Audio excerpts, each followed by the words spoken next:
কালীঘাট তৃণমূল থেকে প্রায় প্রতিদিন কোনো না কোনো নেতা যোগ দিচ্ছেন ঋতব্রত শিবিরে। এর মধ্যে মদন মিত্রের যোগদান নিয়ে শোরগোল পড়েছে রাজনৈতিক মহলে।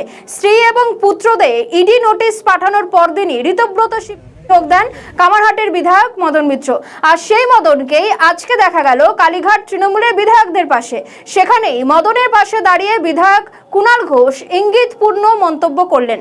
বললেন, আমরা এটুকু জেনে রাখছি, আমাদের ভেতরের একটা লোক ওদের মধ্যে রইল।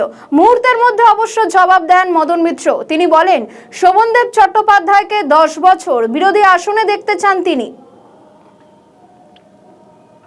আমি চাই শোভনদা আগামী 10 বছর